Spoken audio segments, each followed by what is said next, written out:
This is a battlefront. A battlefront like no other in the long history of mankind's wars. This is an air front.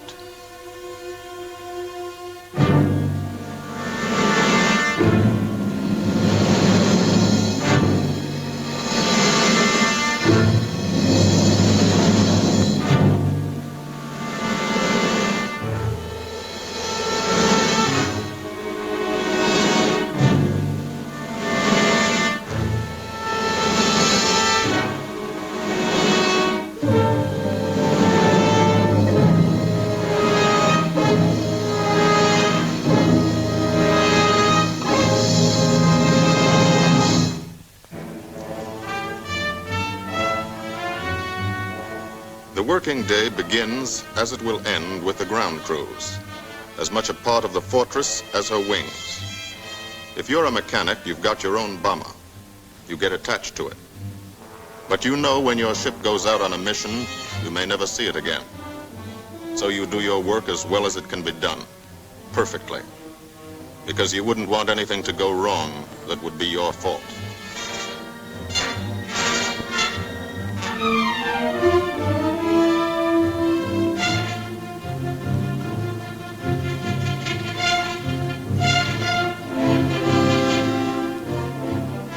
Today, the bombs will be taken from these bomb dumps somewhere in England and delivered to specific points in Wilhelmshaven, Germany.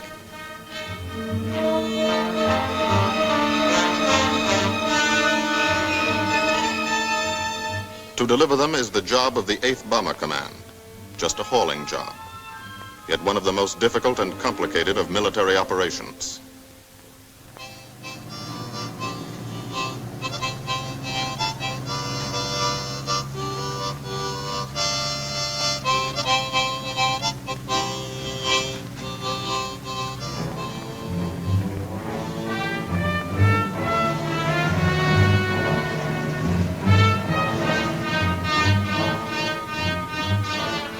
General-purpose demolition bombs, impact velocity as high as 750 miles an hour, pierce 5 inches of armor plate, destroy a factory. Briefing at 0800.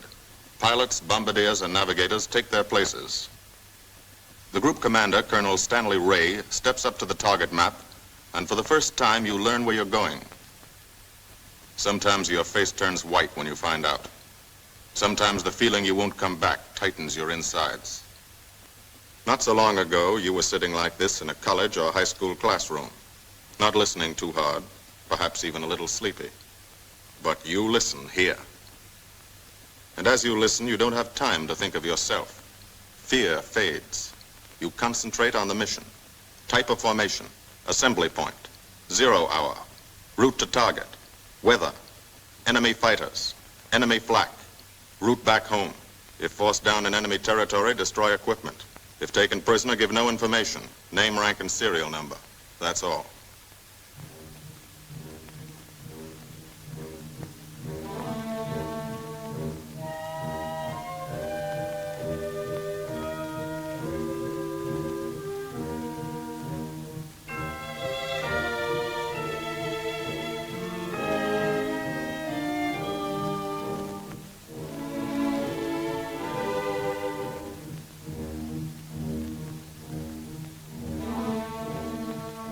These are the passengers with one-way tickets. And this is the crew of the Memphis Belle, 324th Squadron, 91st Heavy Bombardment Group. Just one plane and one crew in one squadron, in one group, of one wing, of one Air Force, out of 15 United States Army Air Forces. Well, fellas, we've never had an easy ride over there yet. And today won't be any different. No escort except unfriendly. So keep your eyes peeled. Don't get excited and yell when you're talking on the intercom. Save your ammunition and make your shots count. And let me know what goes on back there, Quinlan. Yes, sir. Stay on the ball, gang, and she'll bring us back like she's always done. Okay? Let's go.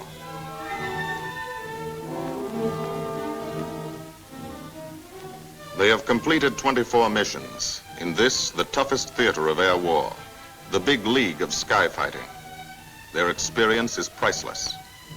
And so, if the Memphis Belle comes back this afternoon, they will be sent to bring the vital lessons they have learned to thousands of air crew men in training at home. Home is America.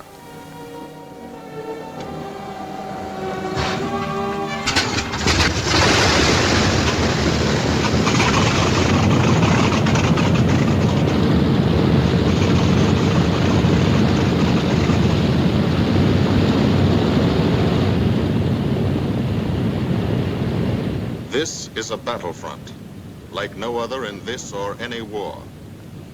No monster armies, no booming cannon. Only the roaring engine sound of the bombers pounding through the quiet English countryside. This is an air front.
Of the Memphis Belle leave the soil of England for the 25th time. The friendly soil of England, with its ordered farms and rural hamlets, its country estates surrounded by formal gardens and well-kept parks. The England these Americans knew only from the classics they had to read in school. The England of the towns and cities, whose people have defended their island's freedom for over 1,000 years. But today, their countryside has changed. Today, their island has been converted into a gigantic bomber field, a super aircraft carrier anchored off the shores of Fortress Europe, with hangars and machine shops, with hundreds of dispersal points, perimeter tracks, and concrete runways. This is England in its 5th year of war. And this is the new battlefront, the air front, from which we seek out the enemy. Not his infantry or his artillery, not his panzer divisions, but the greater menace, the industrial heart of his nation, the foundation on which the Nazi Empire and its armies stand, the power behind the German lust for conquest. The steel mills and refineries, shipyards and submarine pens, factories and munitions plants, pinpoints on the map of Europe which mean rubber, guns, ball bearings, shells, engines, planes, tanks, targets. Targets to be destroyed. And these are the destroyers, each with a belly full of bombs, and 10 men like the crew of the Memphis Belle. Pilot Captain Robert Morgan, industrial engineer from Asheville, North Carolina. He's flown this ship across the Atlantic. The other pilot, Captain Jim Verinis, business administration student at the University of Connecticut. Radio operator and gunner, Sergeant Bob Hansen, construction worker from Spokane, Washington. Navigator, Captain Chuck Layton, chemistry student at Ohio Wesleyan. Engineer and top turret gunner, Sergeant Harold Locke from Green Bay, Wisconsin. Used to be a stevedore. Besides keeping the Belle in order, he covers the sky above. Tail gunner, Sergeant John Quinlan of Yonkers, New York. Clerked for a carpet company, but he quit December 8th, 1941. Ball turret gunner, Sergeant Cecil Scott. Pressman for a rubber company in Rahway, New Jersey. Pilot to crew, 10,000, put on oxygen. They're climbing higher now, 300 feet a minute. The strain on the planes and on the men is mounting. The rest of the crew, Bombardier Captain Vincent Evans, operated a fleet of trucks in Fort Worth, Texas. Waist gunners, on the right, Sergeant Bill Winchell, chemist for a paint company in Chicago. And on the left, Sergeant Tony Nastal, used to repair washing machines in Detroit when he was a kid. Now he's 19 and has 2 Nazi fighters, confirmed.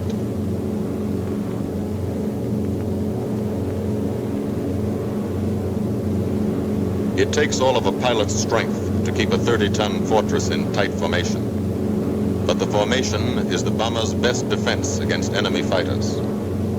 The planes are deployed to uncover every gun, stepped up and down, echelon to the right and left, arranged to overcome the danger of gunners firing into friendly ships, arranged so concentrated cones of fire from the caliber 50 machine guns cover the sky for 1,000 yards in every direction.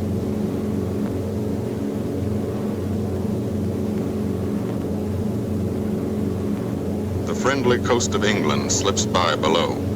It doesn't look like much now, but in a few hours when you come back, if you come back, this will be the most beautiful view in the world.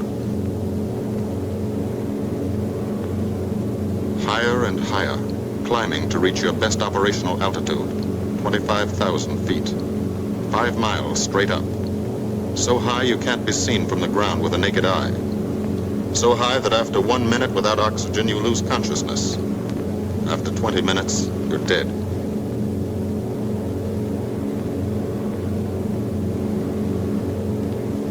From now to the target, you go about your routine duties, plot your course, check your equipment, and wait, and think. Higher and colder, temperature 40 degrees, below zero. Take off your glove and you lose some fingers. You look out at the strange world beyond, reflections in plexiglass, like nothing you ever saw before, outside of a dream.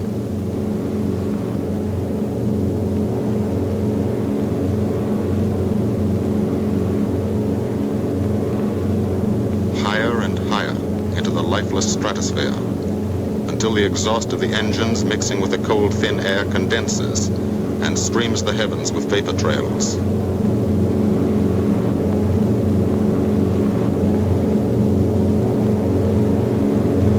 To the men in the ships, they're far from beautiful, for they point like beckoning fingers to the formation, signposts in the sky for the enemy to spot us.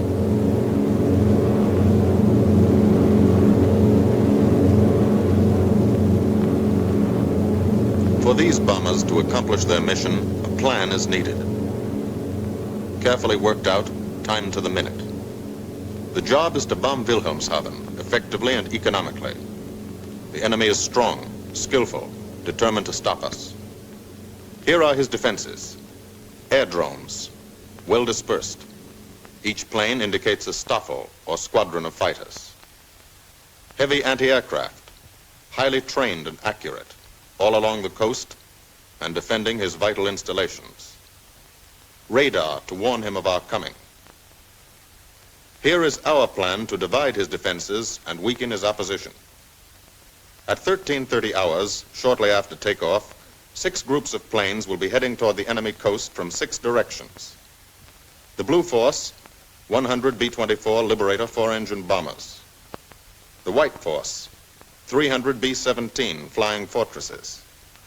The Green Force, 300 B-17s with an escort of 6 squadrons of P-47 Thunderbolts.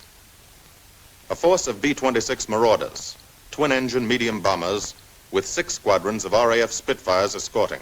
Almost 1,000 planes and over 8,000 men in the air. The enemy alerts all his aerodromes. But which is our main force? What are our targets? Where should the Nazi controllers send their fighters? It's our job to make them guess, and guess wrong. A half hour later, at 1400 hours, the Blue Force will be heading east across the North Sea, with the White Force following.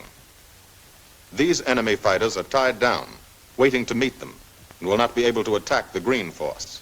These fighters must come up to attack the Green Force, and thus will be no threat to the Blue and White Forces. The B-26s and Spitfires will bomb and strafe a key rail junction, diverting these 6 Staffeln and preventing the enemy from concentrating too many fighters on the Green Force, which is scheduled to bomb an aircraft factory at Hanover. At 1430 hours, the Blue Force will threaten this entire coastal area of northwestern Germany. Which target will it be? Flensburg? The Kiel Canal? Or will it turn suddenly and bomb Hamburg, Wegesack, or Emden? Actually, it carries no bombs at all. It's a decoy and keeps the fighters from the northern area busy while the White Force, the main effort, heads for the submarine pens of Wilhelmshaven. At 1500 hours, while the White Force is over its target, only a fraction of the available German fighter strength of the area can intercept it.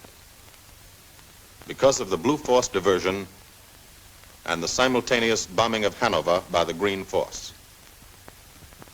This is the plan of battle for today, drawn up by the Combined Operations Planning Committee and approved by the Commanding General. The White Force, lead group, low squadron. We've crossed the invisible line of enemy radar. The Hun is expecting us.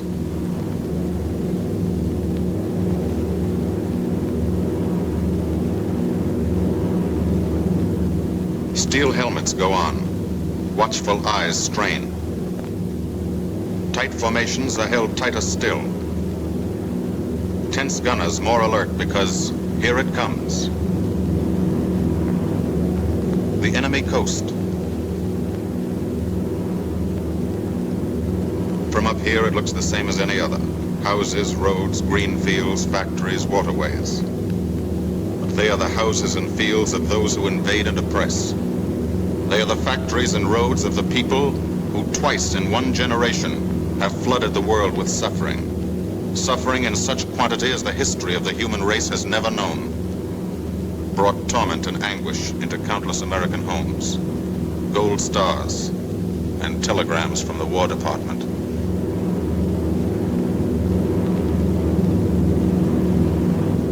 The first flak, just harmless-looking, silent puffs of smoke. Only each puff is a shell exploding, throwing shrapnel around the sky. Exactly the range, accurate flak by radio prediction. 5 miles down, Nazi anti-aircraft batteries have calculated the altitude, speed, and course. Where will the next one hit?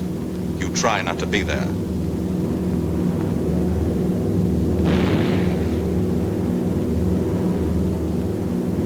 The docks and submarine pens of Wilhelmshaven. Approach to the target starts. No smoke screen can protect it.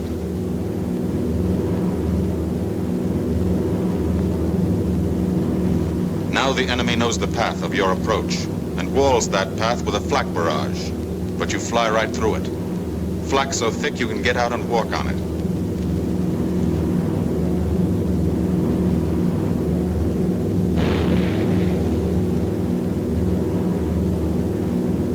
Morgan changes course every 15 seconds, evasive action to confuse the flak batteries. Bomb sights set for correct altitude and speed. Bomb bay doors open. The bombing run begins. Pilot to bombardier. Okay, Vin, you've got it. Now Evans flies the Memphis Belle, controlling it through the bomb sight. And now we are most vulnerable. Committed to our bombing run, we can't dodge flak or fighters. Here's the first.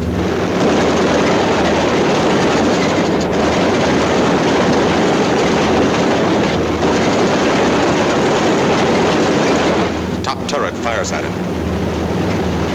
Evans must ignore the battle. Crosshairs lined up on target. Adjustments for wind drift made. 2 more fighters diving from 9 o'clock. Flak now has the range too. They've hit this fort, but he keeps on his bombing run.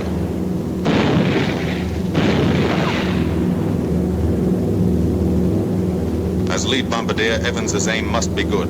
Every other ship in the group will drop its bombs when he drops his. Now 1 pointer on the bomb site moves toward another stationary pointer. The instant they touch, bombs will release.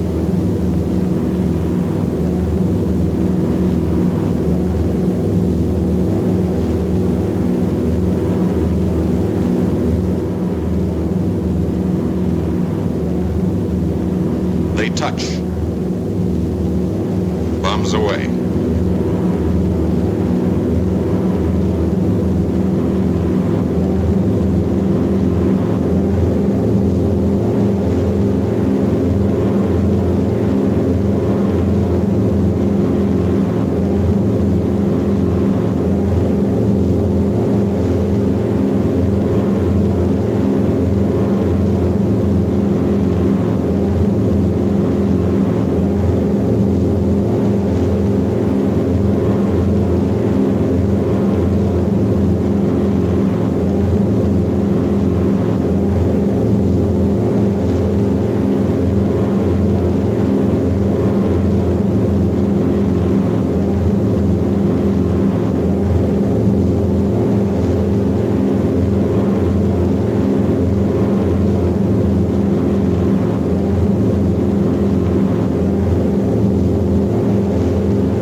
First half of the mission is over, the easy half. Now to get home.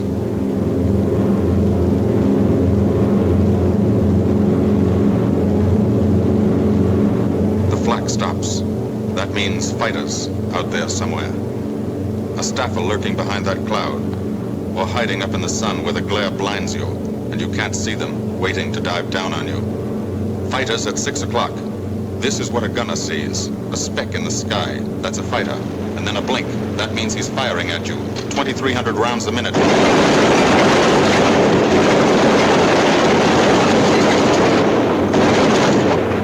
In a running battle, one of the most important instruments is the interphone. There's 4 of them. 1 o'clock high. They're coming around. Watch them.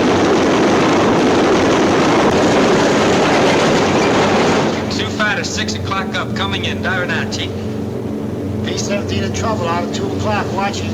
Got an engine on fire.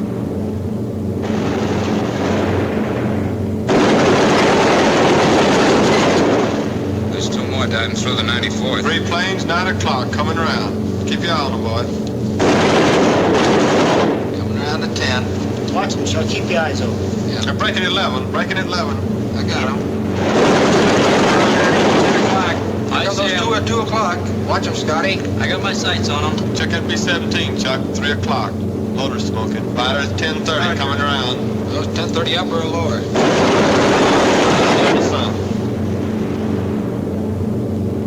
B-17 out of control at 3 o'clock.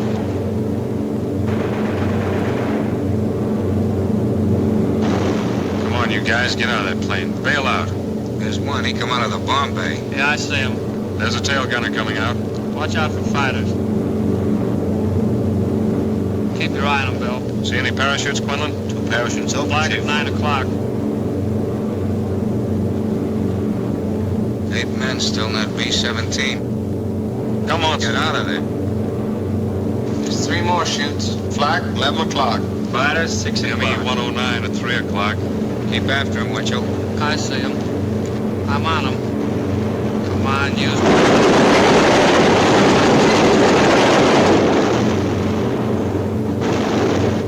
I got him. Quinlan, confirm that fighter. He got him, Chief. Look, he's bailing out. Yell on that intercom. Fighters, 10 o'clock. Watch those 2 at 12, Van. They're coming in. They're coming in, Scotty. Get that ball turret on him. Save the ammunition as much as possible.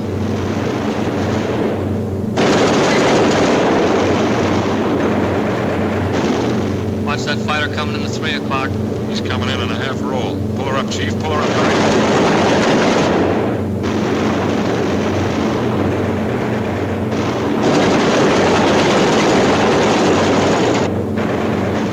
This fortress is hurt. Engine on fire, losing airspeed and altitude, drifting into the flak, alone and helpless, a straggler. In a minute, Nazi fighters will swarm in like buzzards for the kill. You can watch, but you can't go down to help. You keep your formation.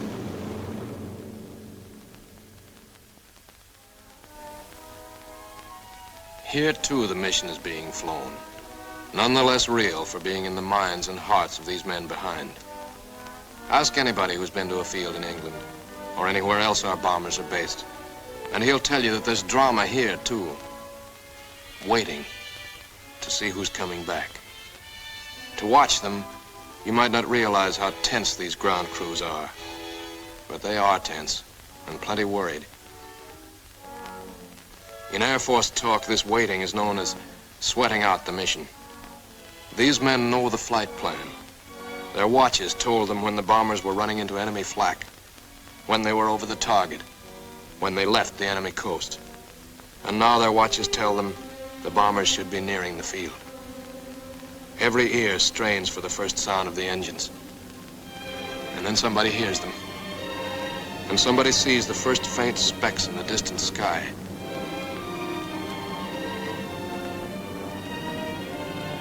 Every face turns to see and count. The watchers try to read the numbers on the ships. These planes have priority to land first. The colored flares mean wounded aboard. In the hospital window, these watching men know what that means. They know what it feels like to lie on a bouncing fortress floor for hundreds of miles through the frozen stratosphere, in great pain, with the other men in your crew fighting to keep you alive until they hit the field. The field. Home. It'll be okay then, because there'll be medical care. The best, as soon as the wheels of your plane stop rolling.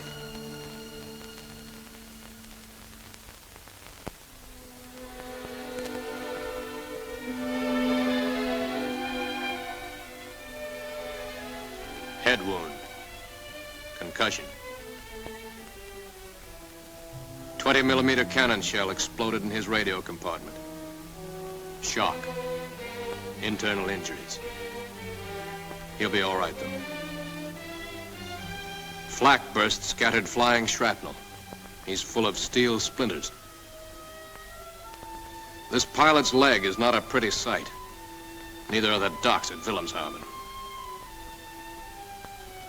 These men will all get the Purple Heart. And this man, too, posthumously.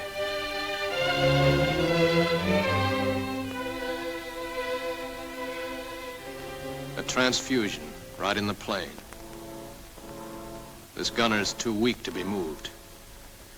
The new life-giving blood flowing into his veins might be the blood of a high school girl in Des Moines, a miner in Alabama, a movie star in Hollywood, or it might be your blood. Whosever it is, thanks. 36 planes left this field this morning. Now 6 more arrived. That makes 20 home. And this one's 21. More wounded aboard.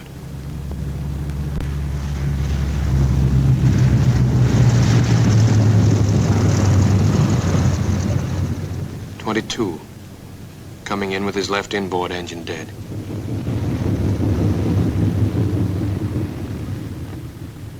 23, with a feathered prop on his left outboard engine. 24, Southern Comfort, with a chunk of tail gone. 25, they flew home on their luck. 26, Not a scratch. The control tower learns that 2 more landed at a British field to the south. 1 a crash landing, crew safe. That makes 28. 29. A rough landing, but her pilot's badly hurt. It's a wonder he brought her back at all. 29 planes back, so far. 29 out of 36. Our losses were heavy, but the enemy's were far heavier. We destroyed a German aircraft factory, a rail junction, submarine pens, docks and harbor installations. That's specific, known damage. But who can tell the number of German torpedoes that will not be fired, the number of our convoys that will get through now, the soldiers and seamen's lives that will be saved, or the battles that will be won instead of lost because of what these bombers and airmen did today.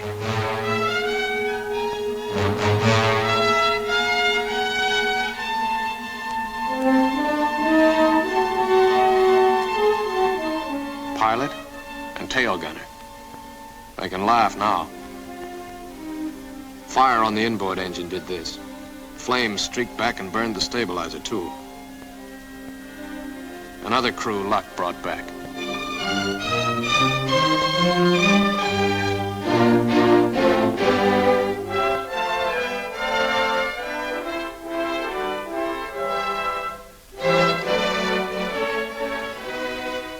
Here's old Belle.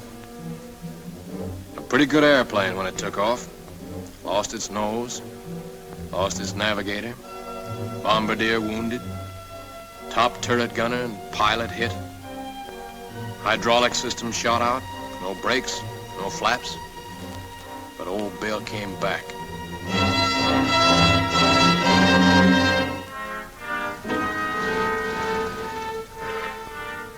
Now, among the returned crew members, talk flows like a river, talking out every detail of the mission. These are the faces of combat, faces of Americans who have watched their comrades die, faces that can never forget the enemy, and they're in no mood to have their picture taken.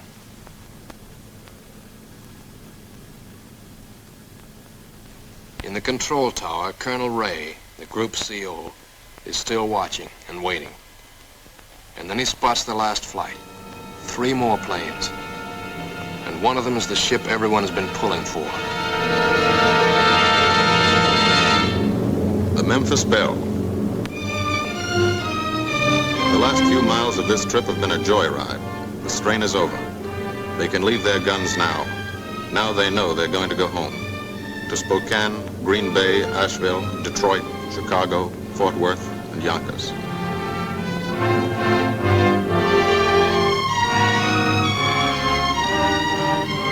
The Belle comes in for her landing, but first Morgan buzzes the field, cuts the grass with the giant fortress.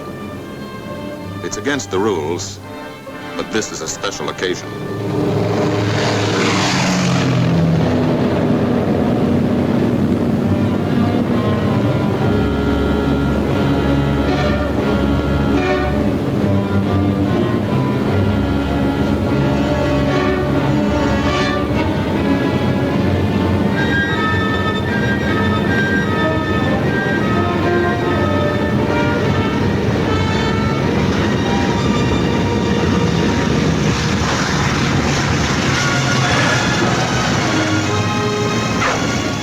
Of the Memphis Belle come back to the soil of England for the 25th time.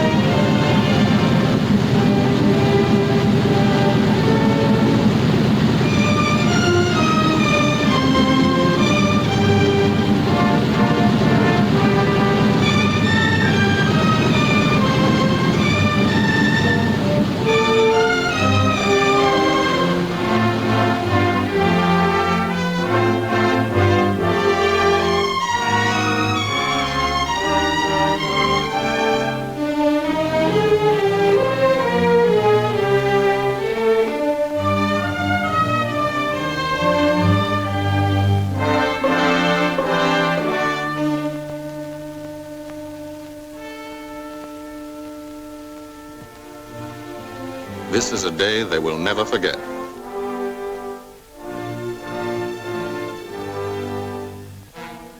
Another great day soon after, Brigadier General Hansel visited the field and presented the Distinguished Flying Cross to every member of the crew.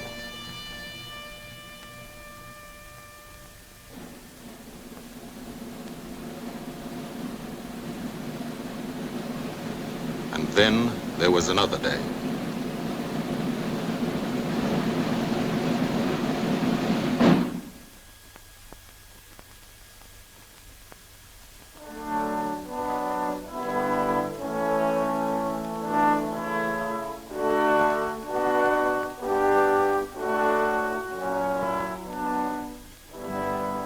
Their Majesties, the King and Queen of England.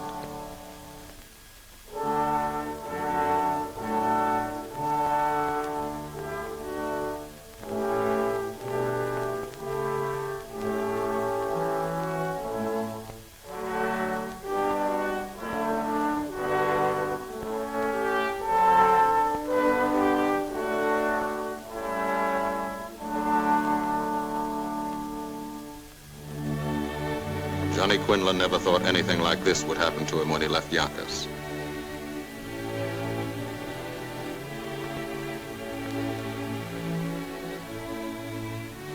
The ground crew were a little self-conscious about being dressed in fatigues, but the Queen thought they were very nice.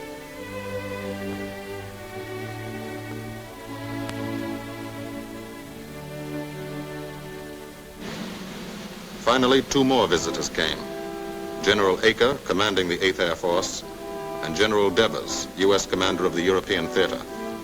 The Belle crew received them in flying clothes, as General Acre read the order for what he called their 26th and most important mission. Return to America to train new crews and to tell the people what we're doing here. To thank them for their help and support and tell them to keep it up so we can keep it up. So we can bomb the enemy again and again and again until he has had enough. And then we can all come home.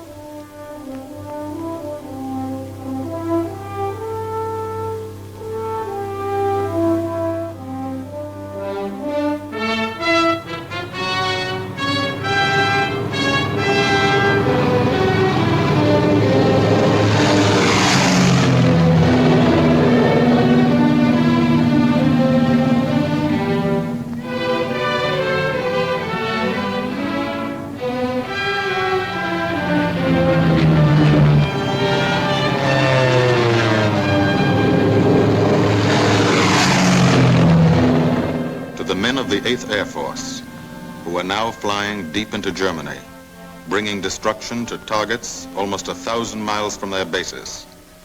Destruction like this. And who have never once been turned back by the enemy. To those men, this film is gratefully dedicated.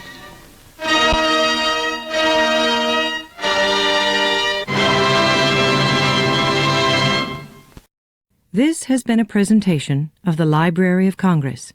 Visit us at loc.gov.